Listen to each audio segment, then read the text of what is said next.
नमस्कार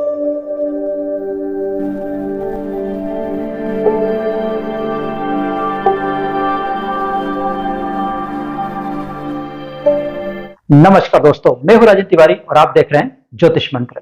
जैसे कि हम सभी को मालूम है कि 15 तारीख से 15 फरवरी से बोर्ड एग्जाम शुरू होने वाले, क्लास 10th और क्लास 12 दोनों के ही बोर्ड एग्जाम शुरू होने वाले हैं। और बोर्ड एग्जाम में सभी बच्चों ने अपने अपने स्तर पर पढ़ाई की होगी, अपने स्तर पर अच्छे से तैयारी की होगी।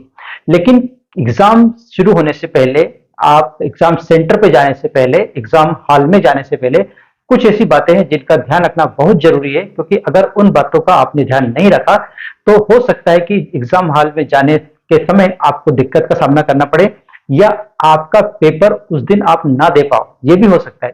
तो आपको ये वीडियो जरूर देखना चाहिए, क्योंकि मैं इसमें वो चीजें बताने वाला हूं जो एग्जाम हॉल में जाने से पहले आपको उन बातों का विशेष ध्यान रखना पड़ेगा, तभी आप अपने एग्जाम को अच्छे से दे पाओगे। तो अगर आप भी जानना चाहते हैं कि वो कौन सी बातें हैं जिसका आपको ध्यान रखना है, तो आप वीडियो को अंत तक जरूर देखिए। अगर वीडियो पसंद आए तो उसे लाइक और शेयर कीजिए और हमारे चैनल ज्योतिष मंत्र को सब्सक्राइब करना ना भूलें। तो चलिए शुरू करते हैं। पहले स्टेप, सबसे पहले तो आप क्या करेंगे कि आपको जो एडमिट कार्ड मिला है उस एडमिट कार्ड को अच्छे से पढ़ लीजिए। उसमें जो भी इंस्ट्रक्शन दी है उसको आप अच्छे से पढ़ लीजिए। ध्यान रखिए कि उसमें आपके और आपके पेरेंट्स के सिग्नेचर है या नहीं। आपकी भी सिग्नेचर जरूरी है और पेरेंट्स के भी सिग्नेचर जरूरी है, दोनों की ही सिग्नेचर वहां पे देख लीजिए। अगर नहीं हो तो उसे टाइम से पहले आप उसको करवा के रख लीजिए, यानी आप भी सिग्नेचर कर दीजिए और पेरेंट्स के भी सिग्नेचर करवा लीजिए। क्योंकि जब भी आप एग्जाम हॉल में जाएंगे, एग्जाम सेंटर पे जाएंगे, तो एडमिट कार्ड पर देखा जाएगा कि आप दोनों के वहां पे सिग्नेचर है या नहीं, इसलिए सिग्नेचर करवा के आप पहले रखें। दूसरी महत्वपूर्ण चीज, दूसरी स्टेप, एग्जाम के दिन से पहले, यानी जिस दिन से आपका एग्जाम शुरू है, सपोज करिए आपका जो एग्जाम है वो 19 फरवरी से आपका एग्जाम शुरू होने वाला है, तो उसके एक दिन पहले या 2 दिन पहले आप एग्जाम सेंटर को जरूर विजिट कीजिए। जहां पर भी आपका एग्जाम सेंटर आया है उसको जरूर विजिट कीजिए, क्योंकि कई बार ऐसा होता है कि हमको एग्जाम सेंटर सही से पता नहीं होता, यानी उसकी एग्जैक्ट लोकेशन पता नहीं होती, और उस दिन हम घर से टाइम से निकलते हैं और फिर उसको ढूंढने में हमारे पास टाइम लग जाता है और हम इन वक्त पर एग्जाम हॉल पहुंचते कभी कभी लेट भी हो जाते हैं। तो इसलिए आप पहले से ही एडवांस में, यानी 1 या 2 दिन पहले ही एग्जाम सेंटर, जहां पर भी आपका एग्जाम सेंटर आया है उसको जरूर विजिट कर ले, यानी जरूर घूम के आए, जरूर देख के आए उसको कि वो कहां पर स्थित है, ताकि उस दिन आपको दिक्कत ना हो। तीसरी और जरूरी बात, आप एग्जाम सेंटर पर कम से कम 9:30 बजे तक पहुंच जाए। देखिए 10:30 से एग्जाम शुरू होने वाले हैं, तो आप 9:30 तक एग्जाम सेंटर पर जरूर पहुंच जाएं। क्योंकि होता क्या है कि अगर आप इन वक्त पर एग्जाम सेंटर पहुंचेंगे तो वहां बहुत सारी भीड़ हो जाएगी, जहां पर आपके रोल नंबर डले हुए होते हैं, जहां हॉल नंबर लिखा होता है, तो वहां पे बहुत भीड़ हो जाती है और आप जल्दी से, हो सकता है जल्दबाजी में आप गलत हॉल में पहुंच जाए, फिर आपको वहां से भगाया जाए, फिर दूसरे हॉल में जाए, यानी आपका जो एग्जाम रूम है वो कभी कभी आप सही से नहीं देख पाते हो, क्योंकि जल्दबाजी में गलत देख लेते हो और फिर आपको भटकना पड़ता है। और कभी कभी ये भी होता है कि जल्दबाजी में हम चले तो जाते हैं, लेकिन हम टेंशन इतने हो जाता है कि हम जो एग्जाम में क्वेश्चन पेपर आ रहा है उसको भी हम सही से नहीं पढ़ पाते हैं और गलत क्वेश्चन कर आते हैं, क्योंकि हमारे पास, हमको टेंशन होती है। इसलिए आप क्या करेंगे कि 9:30 बजे तक एग्जाम सेंटर में जरूर पहुंच जाएं। अच्छे से अपना रोल नंबर कहां पर है, किस रूम में है, किस फ्लोर पे है, ये सारी चीज आप आराम से देख पाओगे अगर आप टाइम से पहुंच जाओगे तो आप 9:30 तक एग्जाम सेंटर जरूर पहुंच जाए। चौथी टिप्स है, चौथी बात यह है कि आप जिस दिन एग्जाम हो उस दिन आप अपने स्कूल का जो यूनिफॉर्म है, स्कूल यूनिफॉर्म है, उसको पहन के जाएं, साथ ही अपना स्कूल आईडी कार्ड जो है वो भी पहन के जाएं।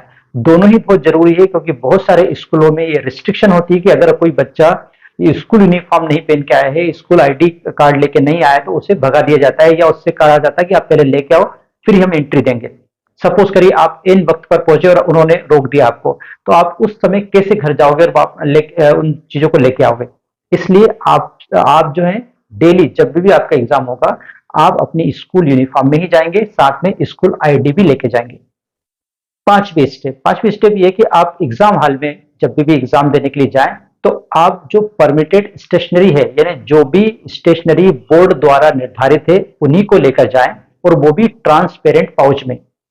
ध्यान रखें, जो पाउच होता है 5-10 रुपए का पाउच आता है ट्रांसपेरेंट, उसमें आपका पेंसिल, पेन, स्केल जो भी आपको रखना है वो आप रखिए, जो बोर्ड द्वारा निर्धारित है। ऐसा नहीं कि कुछ तो भी ले गए, कैसे भी कंपास पास ले गए, उसमें सब चीज भर के ले गए, पाउच भी ऐसा ले गए जिसमें ट्रांसपेरेंट नहीं है, तो वो आपको रख लिया जाएगा बाहर ही, वो आप अंदर नहीं ले जा पाओगे। इसलिए ट्रांसपेरेंट पाउच होना चाहिए, साथ ही वो चीज होना चाहिए जो बोर्ड द्वारा परमिटेड है।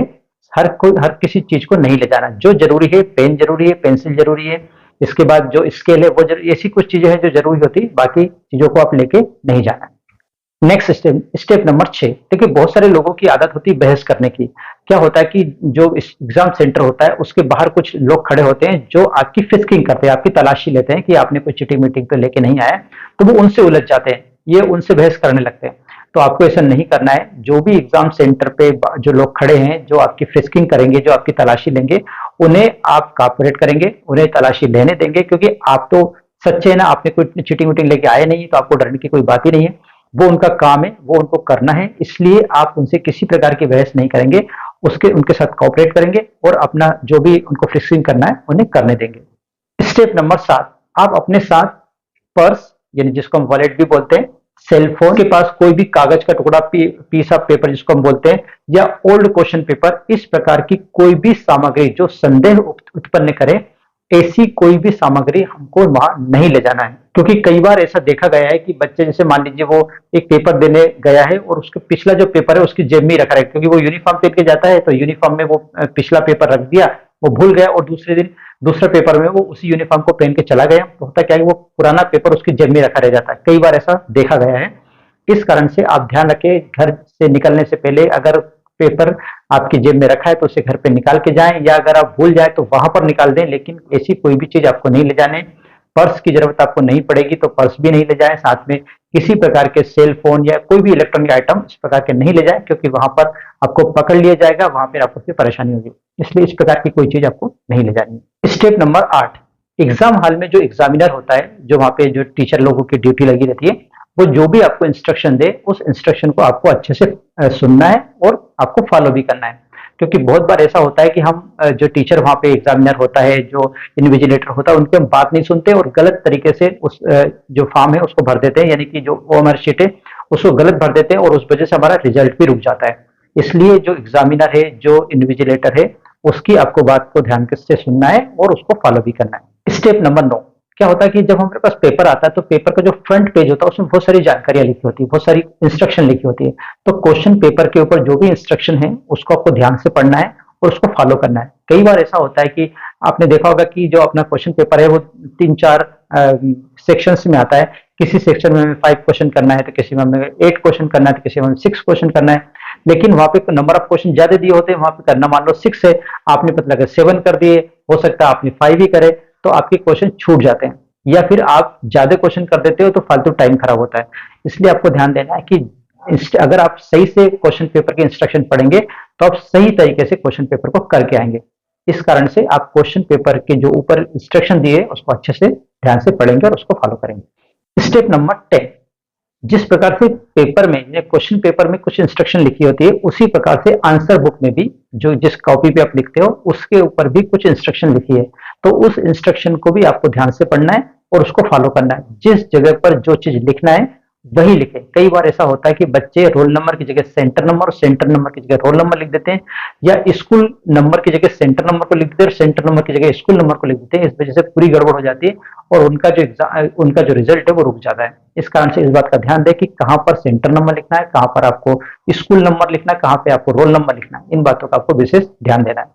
एक बात आपको बता देना चाहता हूं कि एग्जाम के दिनों में, जब एग्जाम चल रहे होते हैं, उस समय आपने बहुत सारे कुछ रूमर्स फैले होते हैं, बहुत सारी जानकारी आपको इधर उधर से हर कुछ रूमर्स आते हैं, यार मेरे को पेपर मिल गया है, ये इंपॉर्टेंट क्वेश्चन, इसको पढ़ ले, या ये क्वेश्चन, यही क्वेश्चन एग्जाम में आएंगे, मेरे को मेरे सर ने बताया है, मेरे कोचिंग वाले ने बताया। बहुत सारे ऐसे रूमर्स होते हैं जो इधर उधर चलते रहते हैं, और उस रूमर्स को अगर आपने एक्सेप्ट कर लिया, उस रूमर्स को आपने फॉलो कर लिया, तो हो सकता है कि आपका पेपर खराब हो जाए।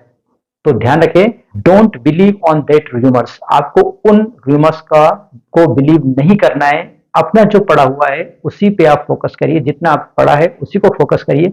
इस प्रकार के किसी रूमर्स पे मत जाइए कि उसके पास पेपर मिल गया था, रात को 12 बजे उसके पास पेपर आ गया था, वही क्वेश्चन एग्जाम में आ गए। सब झूठ बात होती है। कोई भी जो एग्जाम का पेपर होता है, यानी कि जो बोर्ड के पेपर होते हैं, वो ऐसे नहीं बढ़ते हैं कि आप कोई भी इंसान उस पेपर को लेके आ जाए। इसलिए इस प्रकार के रूमर्स पे आपको ध्यान नहीं देना है। तो ये कुछ टिप्स थी जो कि आपको फॉलो करना चाहिए, क्योंकि अगर आप इन टिप्स का फॉलो करोगे, इन स्टेप्स को आप फॉलो करोगे, तो आपके पेपर के दिन किसी प्रकार की कोई प्रॉब्लम नहीं जाएगी। और हाँ, आपको एक बात और बताना चाहता हूँ कि आपको एक एडमिट कार्ड मिला होगा, उस एडमिट कार्ड को आप लेमिनेट जरूर करवा लें, क्योंकि लेमिनेट अगर करवाओगे तो वो फटने की चांसेस उसमें कम हो जाएंगे, क्योंकि आपको रोज जो ओरिजिनल वाला है वो आपको ले जाना पड़ता है। तो ये थी कुछ खास बातें जो बताना जरूरी था। तो अगर आपको ये बातें अच्छी लगी हो और साथ ही वीडियो आपको अच्छा लगा हो तो इसे लाइक कीजिए, शेयर कीजिए और हमारे चैनल ज्योतिष मित्र को सब्सक्राइब करना ना भूलें। आज के लिए बस इतना ही, मिलते हैं हमारे अगली वीडियो में, तब तक आप रहिए खुश और मुझे दीजिए आज्ञा। जय हिंद।